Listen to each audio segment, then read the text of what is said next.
Halo teman-teman semua, kembali lagi dengan aku. Gimana kabar kalian? Apakah masih semangat dan masih terus belajar tentang TWK, TIU, dan TKP teman-teman? Dan di video ini adalah lanjutan dari tryout CPNS yang part pertama ya teman-teman. Kalau misalnya kalian belum nonton part pertamanya, aku saranin kalian nonton part pertamanya dulu teman-teman, baru lanjut ke part kedua ini teman-teman. Nah, tanpa lama-lama kita langsung aja ke videonya. Tapi sebelum ke videonya jangan lupa di subscribe dan nyalakan lonceng notifikasinya supaya kalian gak ketinggalan video-video terbaru dari aku. Oke, kita langsung aja ke videonya.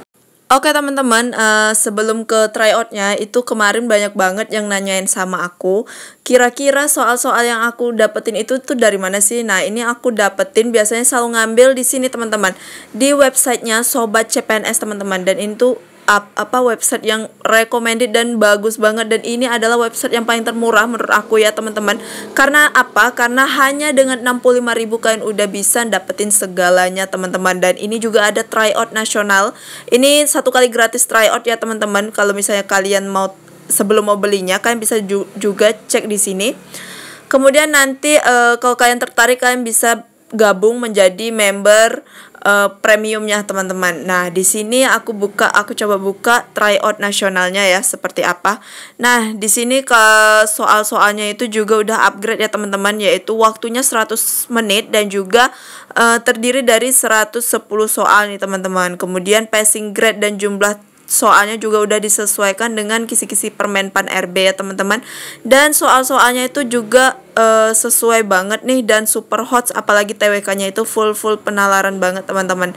Dan juga TKP-nya juga udah ada 10 tentang anti radikalisme ya gitu ya. Nah, coba kita lihat fitur-fitur lainnya. Coba kita lihat latihan singkat. Nah, mereka juga ada yang namanya mini TO nih teman-teman. Coba kita lihat ya, mini TO mereka itu ada 15 soal ya teman-teman, tiap 15 menit. Nah, selain TWK mereka ada TIU, kemudian TKP juga nih teman-teman. Kemudian kita lihat lagi tryout akbar ya. Dan Sobat CPNS ini juga selalu mengadakan event-event tryout akbar gratis nih teman-teman. Dan mereka sudah 2 kali bikinnya ya teman-teman nih. Tryout akbarnya kemarin bulan 3, kemudian bulan 4 gitu ya. Nah, ini juga kemarin bulan 6. Ada 2 kali mereka bikin event ini. Dan ini tuh gratis buat kalian semua teman-teman. Dan coba kita lihat apa lagi yang ada. Nah, kemudian ada itu materi dan modul teman-teman. Nah, coba kita lihat materi TWK, TIU, dan TKP-nya ya. Nah, di materi TWK-nya itu banyak banget nih materinya. Ada materi Pancasila, Undang-Undang, Bhinneka, dan dalam bentuk PDF semua teman-teman. Dan bisa kalian download kalau kalian udah jadi membernya premium Sobat CPNS teman-teman. Kemudian ada materi TIU. Nah, banyak banget kan teman-teman, materi TKP gitu. Dan ini bisa kalian download dan kalian dapatkan hanya 65.000 di Sobat CPNS teman-teman. Kemudian selain materi itu juga ada modulnya teman-teman, modul CPNS. Coba kita lihat isinya apa aja ya. Nah, di modulnya itu juga ada ebook sukses tembus CPNS bonus dengan halaman 488 ya, dan filenya juga dalam bentuk PDF dan bisa kalian download kan kalau kalian sudah tergabung menjadi member premium dari Sobat CPNS teman-teman. Nah, gitu ya teman-teman. Dan ini tuh soal-soalnya udah upgrade dan super recommended banget. Dan kalau kalian tertarik, kalian bisa klik di sini teman-teman, yaitu di beli paket teman-teman. Nah, kalau misalnya kalian udah beli paket, itu kalian bakalan dapat tulisan seperti itu, beli paket premium teman-teman. Dan ini di Sobat CPNS hanya ada paket premium aja ya teman-teman. Dan juga ini berlaku selama 1 tahun teman-teman. Jadi 65.000 1 tahun, dan itu tuh sangat recommended dan sangat-sangat murah dari website-website lainnya teman-teman. Gitu ya teman-teman. Dan kalau misalnya kalian tertarik, kalian boleh klik link yang ada di description box aku, karena aku udah cantumin di situ ya teman-teman. Oke, kita langsung aja lanjut ke soal yang selanjutnya.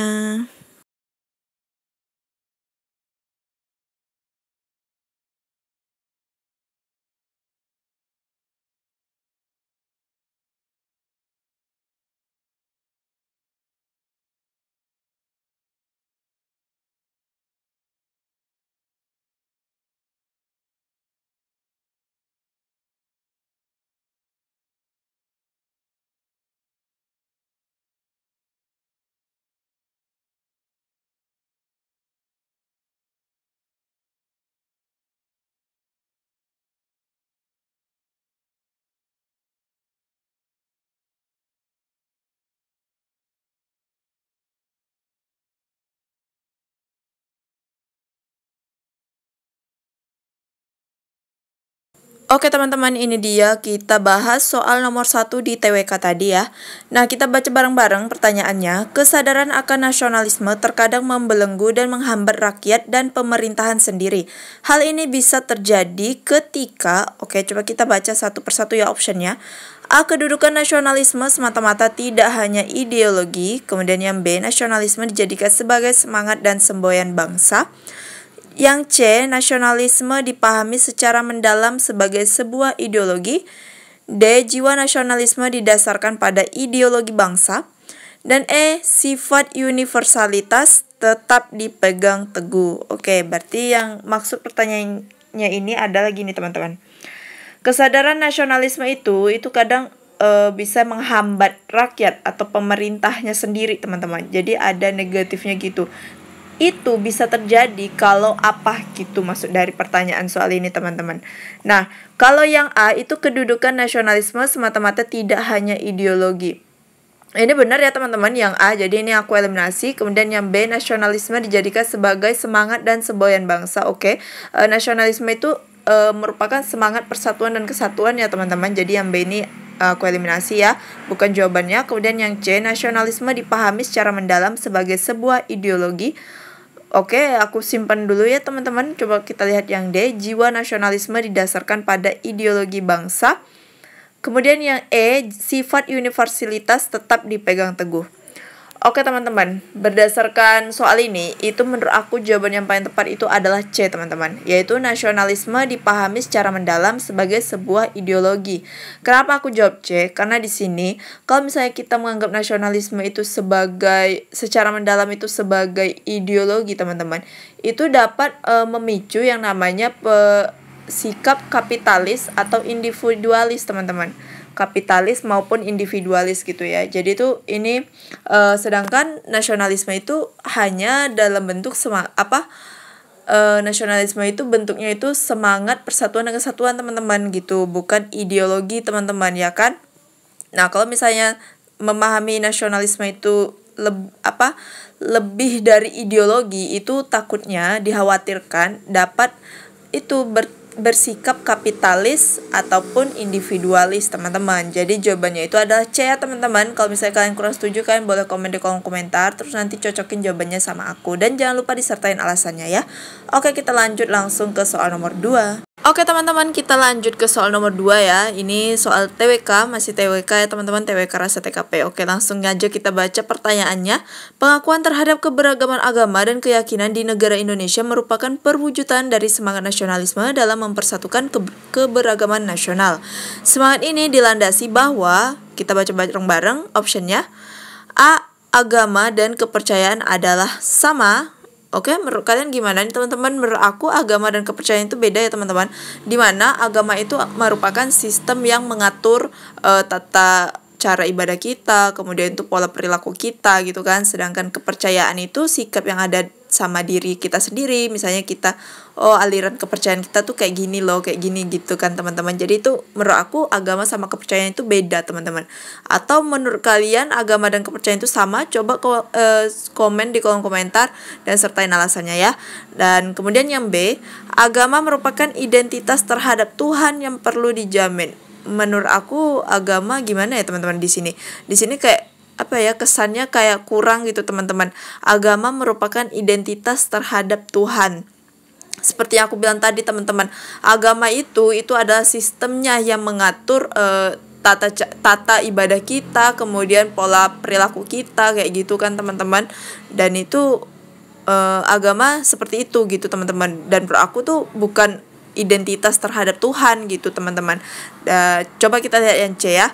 Agama adalah nilai positif bagi warga negara. Oke, boleh kita keep. Kemudian yang D, warga negara yang beragama adalah bentuk keberagaman.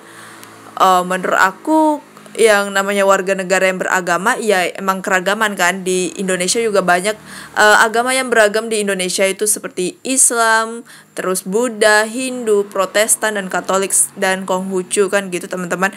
Nah, tapi keberagaman Indonesia itu tidak hanya semata-mata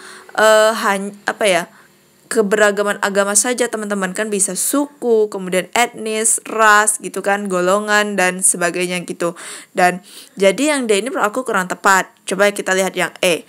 Agama merupakan karakter masyarakat Indonesia. Ini kayaknya juga kurang tepat ya teman-teman pernyataannya gitu. Jadi yang E aku eliminasi. Nah, berarti tersisa satu jawaban yang benar, itu adalah C teman-teman. Agama adalah nilai positif bagi warga negara. Nah, semua agama itu bernilai positif teman-teman. Makanya diperlulah pengakuan terhadap keberagaman agama di Indonesia teman-teman, kayak gitu ya. Nah, jadi kalau misalnya kalian kurang setuju atau kurang sependapat dengan aku, boleh komen di kolom komentar dan jangan lupa disertai dengan alasannya. Oke, kita lanjut lagi ke soal nomor 3. Oke teman-teman, ini dia soal selanjutnya. Kita langsung aja baca ke pertanyaannya. Yaitu pada dasarnya keberagaman masyarakat Indonesia itu menjadi modal dalam pembangunan bangsa. Oleh karena itu, sangat diperlukan sikap atau perilaku menunjang terciptanya kondisi tersebut. Oke, berarti di sini maksud dari pertanyaannya itu adalah pada dasarnya itu keberagaman Indonesia menjadi modal dalam pembangunan bangsa. Jadi diperlukan sikap kayak apa ini untuk menunjang terciptanya kondisi tersebut ya teman-teman. Nah, coba kita lihat satu persatu optionnya. A. Memperkecil segala hal yang berpotensi menimbulkan konflik masyarakat. Kemudian yang B. Memperkuat kedudukan pemerintah pusat sebagai pemegang kedaulatan rakyat. C. Memperkuat kedudukan bahasa daerah sebagai salah satu simbol persatuan. Nah, yang C ini jelas aku eliminasi ya teman-teman, karena ini lebih menonjolkan hanya satu daerah.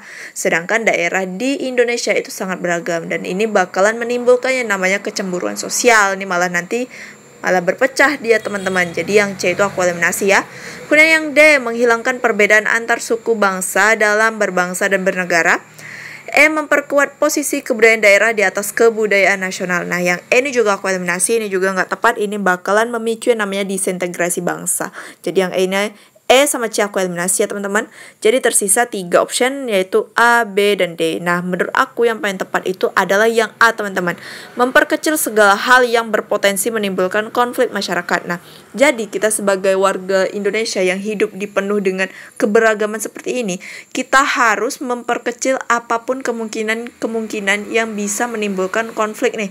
Misalnya nih, mungkin bully kayak gitu-gitu kan teman-teman, atau membeda-bedakan pelayanan antara si A sama si B gitu kan, antara misalnya si A itu Papua, si B orang Jakarta, terus kita beda-bedakan pelayanannya. Kayak gitu bisa hal kecil kayak gitu teman-teman, itu bisa memecahkan yang namanya NKRI teman-teman. Jadi itu bisa mengakibatkan disintegrasi bangsa teman-teman. Nah, terus yang mana tadi yang belum kita eliminasi? Yang B ya, memperkuat kedudukan pemerintah pusat sebagai pemegang kedaulatan rakyat. Ini menurut aku kurang tepat ya teman-teman dengan konteks pertanyaannya itu ya. Nah, jadi yang B itu malah dikhawatirkan takutnya terjadi ini lagi memperkuat kedudukan pemerintah pusat gitu kan. Jadi takut terjadinya yang namanya otoriter gitu teman-teman gitu ya. Nah, sedangkan untuk pemerintah daerah lainnya yang memiliki otonomi daerah juga punya peran penting untuk mengatur daerahnya sendiri gitu, tidak hanya pemerintah pusat gitu kan teman-teman. Kemudian jadi yang B aku eliminasi. Kemudian yang D, menghilangkan perbedaan antar suku bangsa dalam berbangsa dan bernegara. Oke, suku di Indonesia itu banyak ya teman-teman. Jadi kalau kita mau hilangkan segala perbedaan suku tuh berarti kita harus menghilangkan kebudayaannya, terus kepercayaannya, atau mitos-mitos lainnya di berbagai suku di Indonesia. Itu kayaknya sulit teman-teman ya kan. Malahan itu menjadi kekayaan Indonesia gitu teman-teman. Malahan itu sebagai kekayaan Indonesia ya, keberagaman suku, etnis, ras, dan sebagainya. Jadi kalau dihilangkan itu kayak lebih sayang banget gitu kan teman-teman. Jadi yang paling tepat itu adalah A. Jadi kita memperkecil tuh apapun resiko yang bisa memicu yang namanya perpecahan gitu ya. Jadi yang A itu aku jawabannya yang paling tepat. Oke, kita lanjut lagi ke soal yang selanjutnya. Oke teman-teman, ini dia kita di soal selanjutnya. Ini panjang banget ya teksnya teman-teman, sampai optionnya nggak muat, itu ada di sebelahnya optionnya teman-teman. Jadi kalau misalnya kalian nanti ujian ketemu soal panjang kayak gini teman-teman, nggak usah dibaca semua, kita langsung aja baca ke pertanyaannya. Berdasarkan informasi tersebut, dampak negatif yang bisa ditimbulkan apabila kita tidak mengimplementasikan nilai-nilai Sumpah Pemuda yaitu, berarti tanpa baca informasinya itu kita udah tahu yang diminta itu apa ya, yaitu adalah ini teman-teman, dampak negatif yang bisa ditimbulkan apabila kita tidak mengimplementasikan nilai-nilai Sumpah Pemuda. Nah itu ya, coba kita lihat optionnya satu persatu. Oke, ini dia optionnya teman-teman. Kita lihat yang A, melemahnya ikatan nasionalisme antar warga masyarakat. Kemudian yang B, melemahnya rasa hormat pada orang yang lebih tua. C, hilangnya kewajiban moral generasi penerus. D, lunturnya ikatan persaudaraan. E, melemahnya rasa persatuan dan kesatuan bangsa. Oke, tadi pertanyaannya adalah dampak negatif bila kita tidak mengimplementasikan Sumpah Pemuda ya teman-teman. Nah itu adalah pertanyaannya, yaitu dampak negatif. Kira-kira apa sih yang bakalan ditimbulkan teman-teman? Kalau yang A itu melemahkan ikatan nasionalisme antar warga masyarakat, ini kayaknya kurang tepat ya teman-teman yang A, jadi itu aku eliminasi. Kemudian yang B, melemahnya rasa hormat pada orang yang lebih tua, ini juga kurang nyambung nih sama pertanyaannya ya teman-teman. Kemudian yang C, hilangnya kewajiban moral generasi penerus. Oke, boleh kita keep dulu. Kemudian yang D, lunturnya ikatan persaudaraan. Yang D ini kayak lebih ke personal pribadi sendiri teman-teman, jadi yang D ini aku kurang setuju. Kemudian yang E, melemahnya rasa persatuan dan kesatuan bangsa. Oke, jadi jawaban yang paling tepat itu menurut aku adalah yang E teman-teman, melemahnya rasa persatuan dan kesatuan bangsa. Kenapa aku bilang paling benar jawabannya itu kalau misalnya kita tidak mengimplementasikan Sumpah Pemuda, itu dimana Sumpah Pemuda isinya kan mulai munculnya semangat nasionalisme di antara pemuda, itu mulai menghilang atau mulai lunturnya sifat-sifat kedaerahan kayak gitu teman-teman. Nah kalau misalnya Sumpah Pemuda tersebut tidak bisa terimplementasikan secara baik, maka itu kan muncul lagi sifat-sifat kedaerahan, orang-orang yang membanggakan, masing-masing membanggakan daerahnya sendiri teman-teman. Itu malahan persatuan NKRI-nya tuh jadi lemah, nggak kokoh lagi gitu teman-teman ya kan, karena mereka lebih mementingkan daerah mereka sendiri kayak gitu. Jadi yang E makanya lebih tepat ketimbang yang C teman-teman. Kalau yang C tuh hilangnya kewajiban moral, itu kayak lebih ke ke sikap moralnya aja gitu teman-teman. Jadi kurang tepat gitu ya. Jadi yang paling tepat itu jawabannya adalah yang E. Oke, kita lanjut lagi ke soal TWK yang terakhir teman-teman. Nah ini dia soal nomor 5 dari TWK, panjang-panjang lagi ya teman-teman, dan ini tuh soal tentang Bhinneka Tunggal Ika. Oke, kita langsung aja baca ke pertanyaannya ya. Oleh karena itu, dalam penetapan peraturan perundang-undangan tidak boleh ada materi yang mendiskriminasikan kelompok masyarakat tertentu karena, oke berarti kita udah dapat ya poin pertanyaannya itu ya. Tidak boleh ada materi yang mendiskriminasikan kelompok masyarakat tertentu karena apa? Oke, karena panjang nggak cukup lagi optionnya, aku lanjutin ke slide selanjutnya. Oke, kita baca, coba kita lihat optionnya ya. Oke teman-teman, ini dia option pertanyaan tadi ya. Nah, inti dari pertanyaan tadi itu apa? Kalau misalnya kita mendiskriminasikan kelompok masyarakat tertentu, itu dapat menyebabkan apa gitu ya teman-teman, kurang lebih maksud inti dari pertanyaannya. Nah, kalau yang A menjadi tanggung jawab presiden. Lah, ini kan negara Indonesia itu bukan hanya tanggung jawab presiden ataupun DPR atau dan sebagainya teman-teman. Tapi tanggung jawab untuk mempertahankan Indonesia itu adalah seluruh rakyat Indonesia teman-teman, yang mana itu sudah tertuang pada pasal 30 teman-teman ya. Nah, jadi yang A ini aku eliminasi, aku kurang setuju. Kemudian yang B, dapat memberikan peluang untuk terjadinya perpecahan. Oke, ini boleh ya, kita keep. Kemudian yang C, menciptakan masyarakat tanpa kelas-kelas sosial. Yang C ini kayak kurang tepatnya, maksudnya ini yang didapatkan kalau misalnya kita mendiskriminasikan kelompok tertentu, itu dampak besarnya bagi NKRI itu apa teman-teman? Itu loh maksudnya, dan hubungannya dengan Bhinneka Tunggal Ika tuh apa, kayak gitu teman-teman maksudnya. Jadi yang C ini kurang tepat ya. Kemudian yang D, Bhinneka Tunggal Ika sebagai lambang negara kita. Oke, ini hanya menjelaskan kalau Bhinneka Tunggal Ika itu sebagai lambang negara kita, itu kurang tepat ya teman-teman. Dan ini juga nggak nyambung nih teman-teman yang D, jadi aku eliminasi deh. Kemudian yang E, masyarakat multikulturalisme tidak ada perbedaan. Oke, masyarakat yang penuh dengan keberagaman ras, kemudian suku, kemudian agama, warna kulit, bahkan bentuk rambut, itu juga berbeda teman-teman, walaupun kita di satu NKRI teman-teman. Jadi itu pasti ada perbedaan lah, nggak mungkin tidak ada perbedaan gitu kan. Jadi yang E itu kurang tepat. Nah, jadi jawaban yang paling tepat itu menurut aku adalah yang B teman-teman, dapat memberikan peluang untuk terjadinya perpecahan. Jadi gitu ya teman-teman. Oke, kita masuk ke soal TIU. Teman-teman, ini dia kita masuk ke soal nomor 6 TIU. Kita baca bareng-bareng. Seorang pembalap A berada tepat di belakang pembalap B. Kemudian pembalap B berada pada urutan kelima. Setelah menyalip dua pembalap di depannya, pada posisi berapakah pembalap A berada? A posisi 1, kemudian B posisi 2, C posisi 3, D posisi 4, dan E posisi 5. Kalian udah dapat jawabannya? Coba komen di kolom komentar apa jawaban kalian ya. Dan aku langsung aja ke penjelasannya sebagai berikut. Nah, oke, ini dia teman-teman. Di sini aku bakalan ngebahas soal nomor 6 ya. Tadi pertanyaannya adalah seorang pembalap A itu berada tepat di belakang pembalap B. Nah, berarti ini aku misalkan dengan pembalap B ya. Kemudian berarti di belakang B itu ada si A, teman-teman. Nah, gitu ya. Nah, terus kita baca lagi tadi tuh ada pembalap B itu berada pada urutan kelima. Nah, berarti B ini ada di sini, teman-teman. Nah, ini berarti 4, 3, 2, 1 dan seterusnya ya, teman-teman.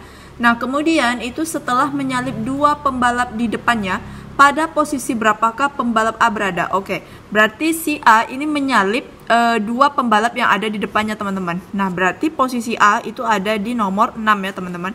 Nah, jadi kalau dia salip dua nomor dari depannya, berarti dia awalnya kalau dia kelima itu ke tempat B itu adalah 1 ya, teman-teman. Kemudian karena 2 jadi kita di sini.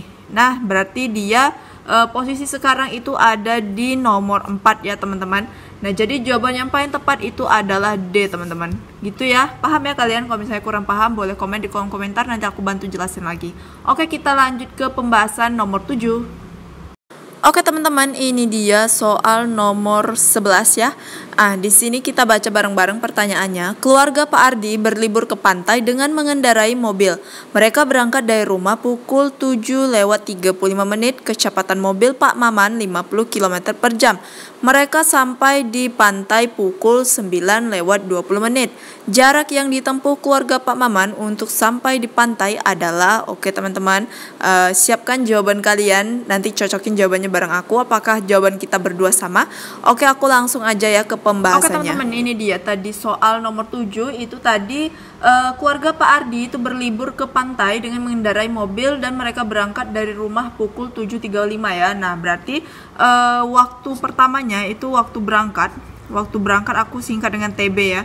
Itu adalah jam 7:35 menit ya. Nah, kemudian kecepatan mobil Pak Maman adalah 50. Berarti kecepatan itu lambangnya V ya. Aku biasa pakai V, teman-teman. Kalau kalian pakai K itu boleh, yang pakai rumus JKW ya boleh. Terserah kalian mana nyamannya aja. Kalau aku lebih nyaman dengan yang rumus SVT, teman-teman, karena udah lebih terbiasa dari aku SMP dulu. Oke, kecepatannya itu 50 km per jam ya. Kemudian itu mereka sampainya, berarti T tiba ya. T tibanya itu aku singkat dengan TT, sama dengan 9:20.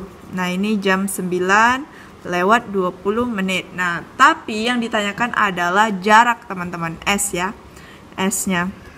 Nah, kira-kira jarak yang ditempuh oleh Pak Maman itu berapa kilo sih, teman-teman? Nah, ini satuannya kilo ya, berarti ini jamnya ini harus dalam satuan jam, teman-teman, nggak boleh menit ya. Oke, berarti di sini kalau rumus jarak itu adalah apa, teman-teman? Bagi yang masih ingat, S sama dengan V kali T. Nah, ini rumus jarak ya, teman-teman. Maaf teman-teman kalau aku nulisnya miring-miring. Oke, S sama dengan V kali T ya, ini rumus jarak. Nah, oke, kita tahu bahwa V-nya itu adalah 50 ya. Kita tahu bahwa V-nya itu 50, berarti kita tinggal masukin aja di sini, teman-teman. Ini S ya.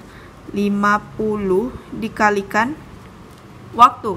Nah, waktunya ada 2, jadi ini yang dicari adalah waktu lama perjalanannya, teman-teman. Nah, jadi kita kurangin aja nih dengan waktu tiba dikurangi dengan waktu keberangkatan. Nah, ya, seperti ini. Kita coba kurangin jam 9:20 menit dan jam 7:35 menit. Nah, 20 sama 35 itu nggak bisa dikurang teman-teman. Jadi kita harus pinjam 1 jam di sini, di 9. Nah, jadi kita coret ya. Karena 1 jamnya kita ambil, berarti tinggal dari jam 9 kurang 1 jam jadi jam 8 ya teman-teman. Nah, jadi 1 jam yang kita ambil ini kan menit nih teman-teman.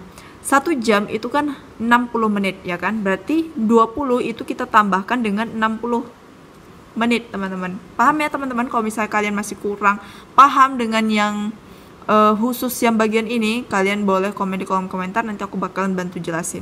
Nah, ini 60 ditambah 20 berapa teman-teman? 80 ya. Nah, 80 itu dikurangi dengan 35 teman-teman. Berapa? 80 kurang 35 jadinya bisa sini ya teman-teman. Jadi sini 80 menit dan di sini jamnya jadi berkurang yaitu jam 8 teman-teman. Nah, ini kita kurangkan, ayo kita kurangin bareng-bareng teman-teman. Ini 7 kurang 3 itu 4, 5. Nah, ini jadi 45. 8 kurang 7 itu 1. Nah, jadi lama perjalanannya itu adalah 1 jam 45 menit, teman-teman. Nah, ini karena masih dalam bentuk menit, kita jadikan ke jam. Kalau kita jadikan ke jam itu harus dibagi dengan 60 ya, teman-teman. Jadi 45 bagi 60, kita cari bareng-bareng berapa, teman-teman? 0,75 bukan sih? 0,75 ya teman-teman. 75 kali 6 itu 5 kali 6 30, 42, 45 ya, 0,75 teman-teman.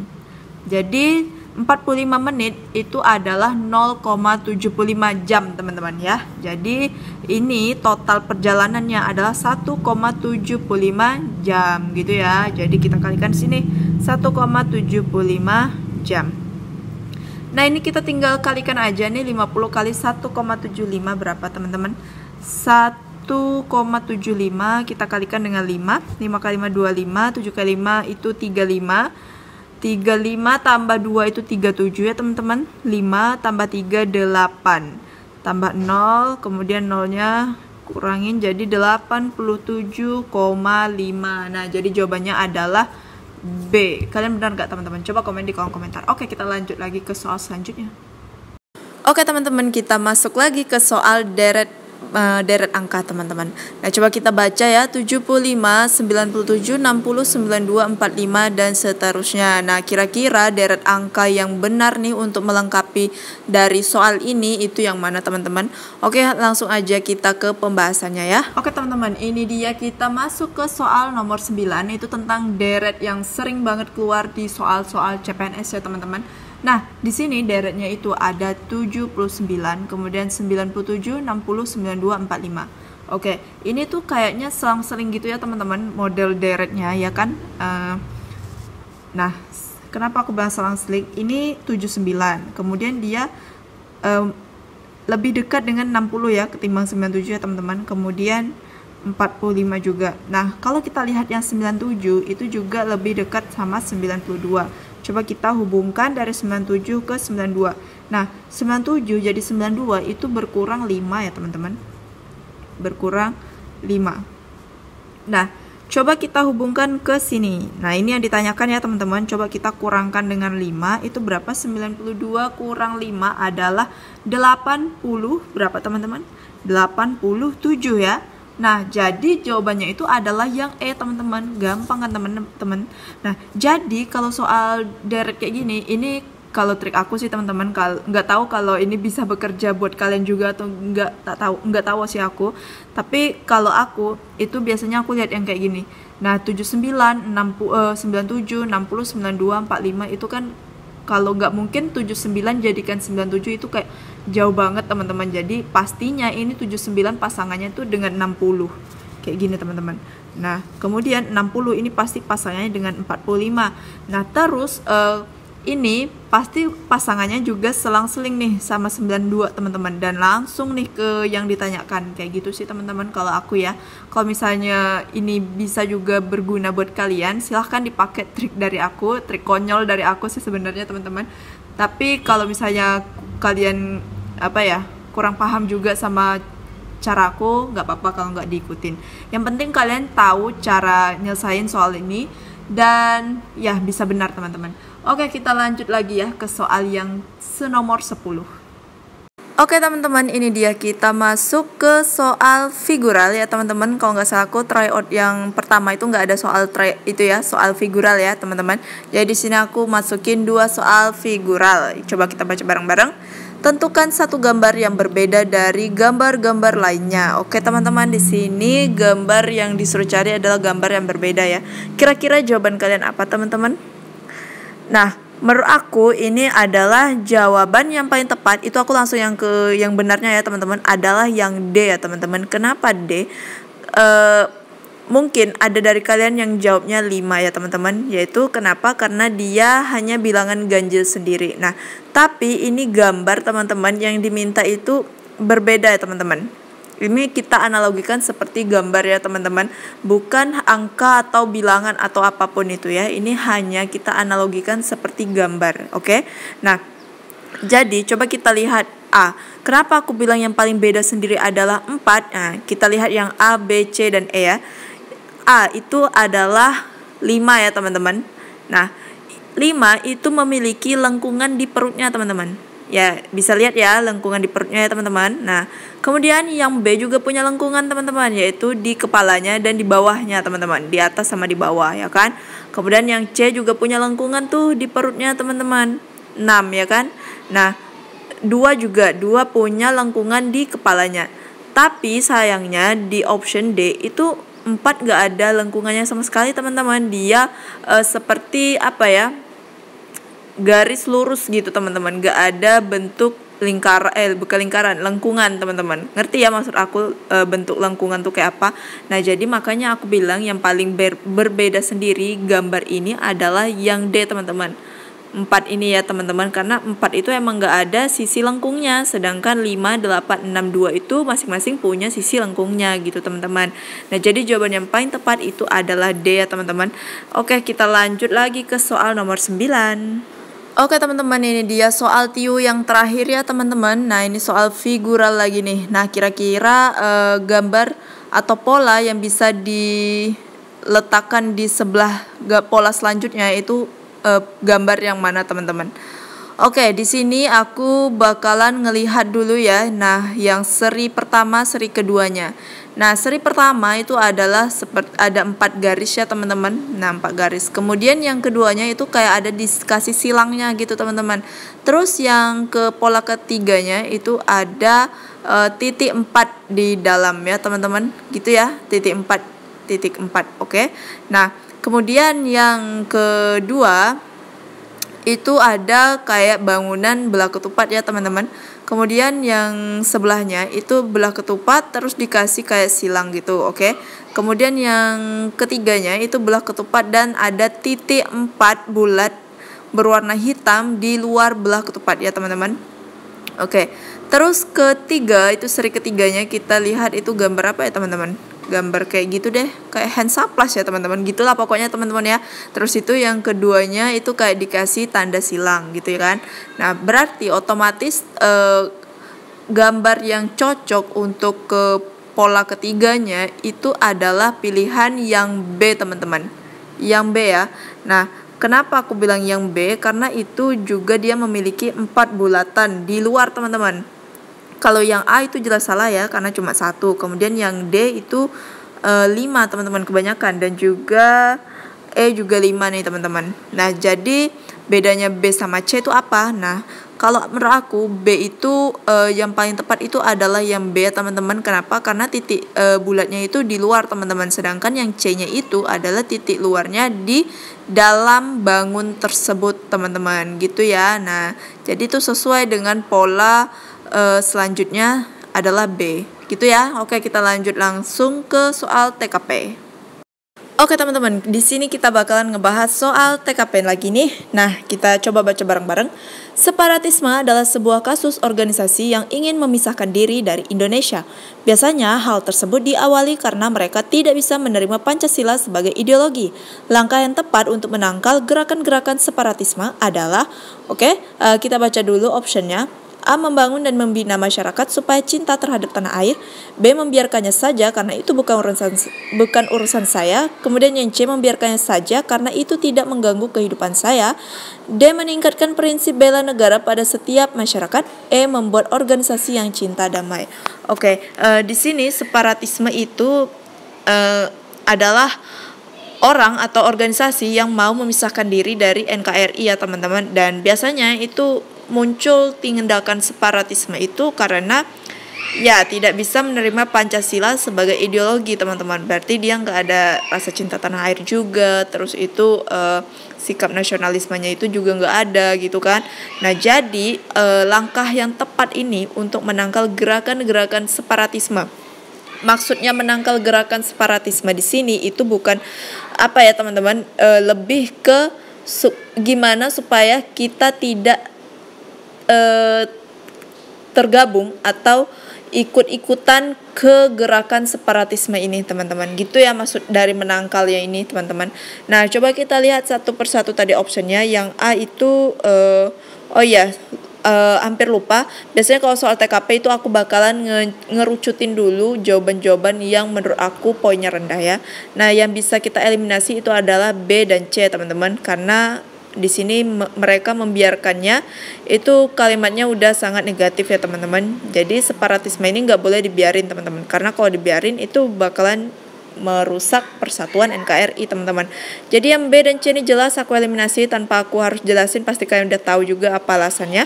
Kemudian yang tersisa 3 option ya, itu antara A, D, dan E. Oke, yang A itu membangun dan membina masyarakat supaya cinta terhadap tanah air. Kemudian yang D meningkatkan prinsip bela negara pada setiap masyarakat. Yang E membuat organisasi yang cinta damai.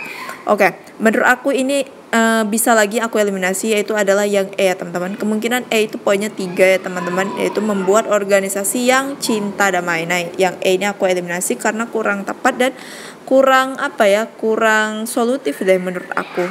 Nggak tahu kalau menurut kalian ya. Nah antara A sama D ini kira-kira mana sih jawaban yang paling tepat teman-teman? Oke, menurut aku jawaban yang paling tepat dan mengandung poin yang paling tinggi itu adalah yang A teman-teman.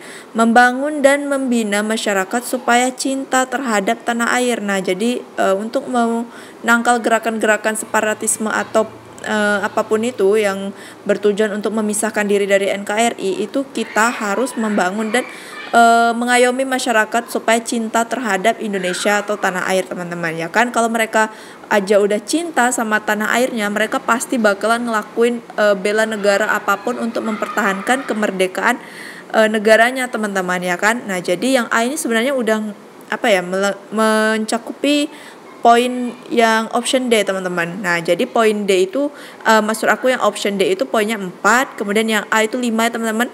Terus yang 3-nya itu E, dan yang 2 itu adalah yang C, dan 1 itu adalah B ya, karena lebih apatis daripada yang C. Oke, lanjut kita ke soal selanjutnya. Oke teman-teman, ini dia soal TKP selanjutnya. Ini kayaknya soalnya kepotong ya teman-teman, nggak apa-apa lah. Yang penting kita tahu maksud dari soal ini ya. Oke, ini tadi kalau nggak salah aku yang ditanyakan ada sikap kita terhadap aksi bom bunuh diri di Gereja Katedral Makassar dan serangan terhadap Mabes Polri oleh perempuan berinisial ZA ya. Berarti ini intinya itu gimana sikap kita untuk menghadapi si aksi terorisme tersebut teman-teman. Oke, coba kita baca optionnya ya. A. Berupaya meningkatkan pemahaman agama. B. Meningkatkan pemahaman wawasan kebangsaan meskipun secara terpaksa. Oke, yang B ini jelas aku eliminasi ya teman-teman, karena ada kalimat negatifnya yaitu secara terpaksa. Nah itu nggak bagus ya, nggak boleh wawasan kebangsaan itu penting ya, nggak boleh secara terpaksa. Kemudian yang C, meningkatkan pemahaman dan rasa cinta pada bangsa Indonesia. Oke, yang C ini aku keep. Kemudian yang D, biasa saja. Nah ini juga aku eliminasi teman-teman. Kemudian yang E, tidak peduli, juga aku eliminasi. Oke, berarti tersisa antara A sama C ya. Kalau kita lihat yang A itu berupaya untuk meningkatkan pemahaman agama. Apakah ini bisa sikap maksudnya bisa menghindari dari aksi-aksi terorisme tersebut teman-teman. Nah tapi aku bakalan langsung aja ya ke jawaban yang paling poinnya paling tinggi, yaitu adalah C, meningkatkan pemahaman dan rasa cinta pada bangsa Indonesia, teman-teman. Nah, jadi kalau misalnya tingkat rasa cinta kita terhadap negara itu udah tinggi, teman-teman, pasti tuh untuk ngelakuin aksi terorisme tuh kayak gimana ya, teman-teman? Rasa cinta pada bangsa Indonesia, berarti itu kita cinta sama seluruh warga Indonesia, kemudian kita cinta juga sama negaranya gitu kan, itu udah masuk ke dalam situ semua. Nah, jadi itu bisa mengantisipasi kita terikut atau pokoknya terikut-ikut aksi terorisme tersebut, teman-teman. Nah, kalau yang A itu berupaya meningkatkan pemahaman agama. Ini kayak lebih untuk ke dirinya sendiri, dan ini kurang tepat menurut aku, teman-teman. Dan yang paling tepat itu adalah C, dan C itu sangat solutif dan berdampak lebih besar impactnya ke negara, teman-teman ya. Jadi yang C itu adalah poin paling tinggi, poin 5-nya. Nah, kemudian kalau poin 4-nya menurut aku adalah yang A tadi ya. Kemudian yang poin 3-nya itu adalah yang B ya, boleh lah ya, poin 3 itu B. Kemudian yang poin 2 itu adalah D, dan poin 1 itu adalah yang E, yang tidak peduli. Oke gitu ya. Kalau misalnya jawaban aku kurang tepat atau masih kurang, boleh kalian tambahin di kolom komentar. Oke, kita lanjut lagi ke soal selanjutnya. Oke teman-teman, ini dia soal TKP yang selanjutnya. Kita baca bareng-bareng pertanyaannya. Sebagai seorang calon ASN, bagaimana Anda akan menyikapi isu radikalisme berkenaan dengan kekhawatiran adanya ekspansi ideologi transnasional radikal? Oke, coba kita lihat dulu satu persatu optionnya. A. Isu radikalisme adalah permasalahan yang baru saja terjadi dan sebaiknya diadakan kajian khusus. Oke, kita lanjut ya. B. Pancasila harus menjadi fondasi dalam mengembangkan ilmu pengetahuan dan teknologi yang berkeindonesiaan. C. Calon ASN harus proaktif mencari berita tentang radikalisme dan dibagikan di sosial media agar masyarakat waspada. D. Ideologi dan pemahaman radikalisme akan berkurang apabila masyarakat diberikan pendidikan tentang anti-radikalisme secara menyeluruh. E. Meminta pemerintah agar menjaga kedaulatan negara dari adanya pemahaman radikalisme. Oke, di sini kita bisa eliminasi jawaban yang paling rendah skornya ya teman-teman, yaitu jelas yang E. Ini aku eliminasi. Kenapa? Karena di sini ada kata meminta pemerintah yang menjaga kedaulatan negara. Nah, sebenarnya kalau mengikuti pasal 30 itu yang menjaga negara atau orang yang berhak ikut bela negara itu adalah seluruh warga negara Indonesia, teman-teman. Gitu ya.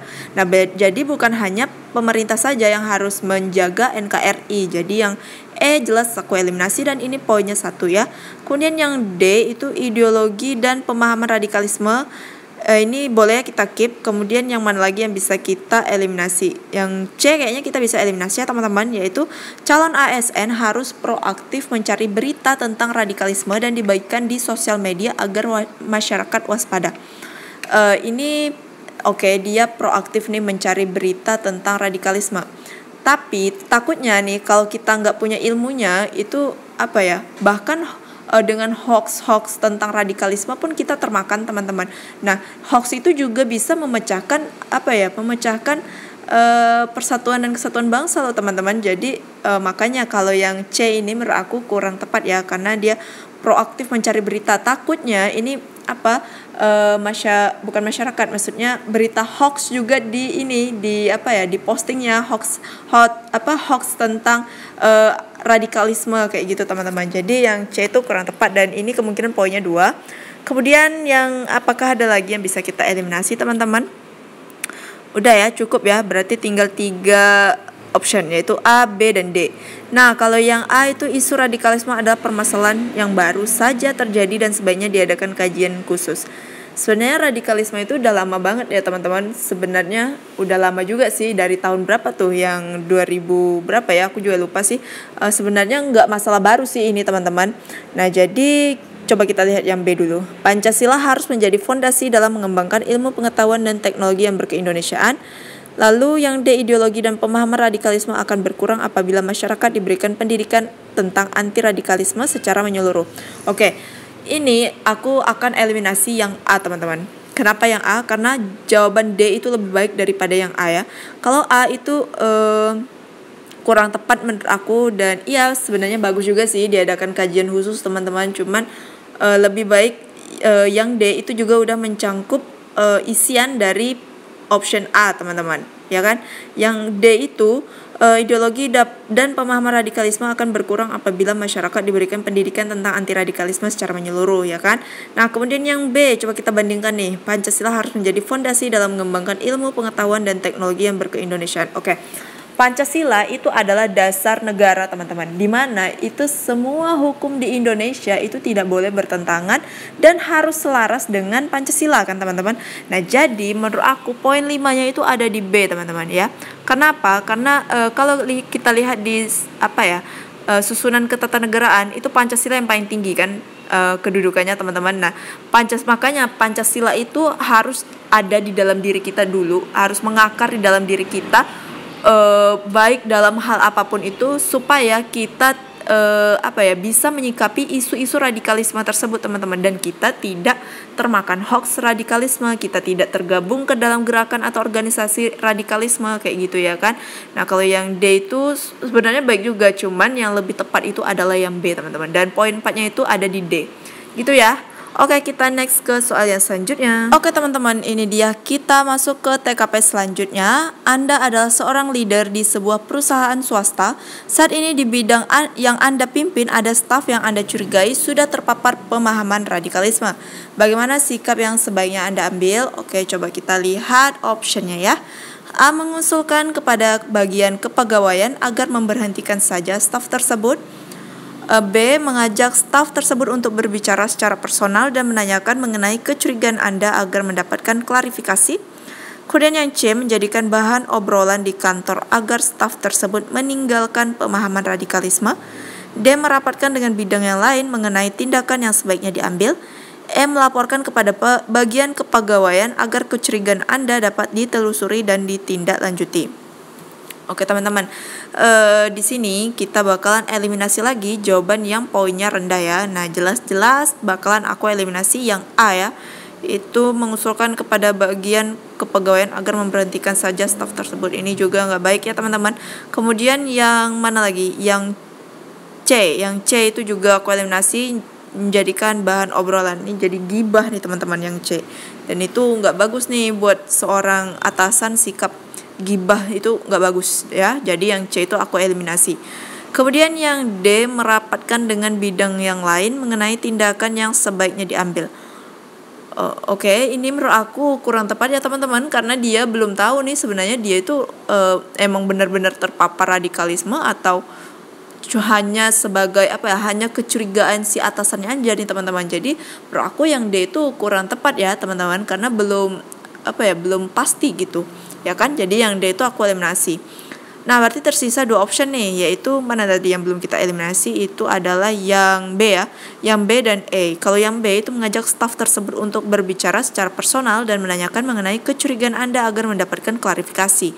Kemudian yang E, melaporkan kepada bagian kepegawaian agar kecurigaan Anda dapat ditelusuri dan ditindaklanjuti. Oke.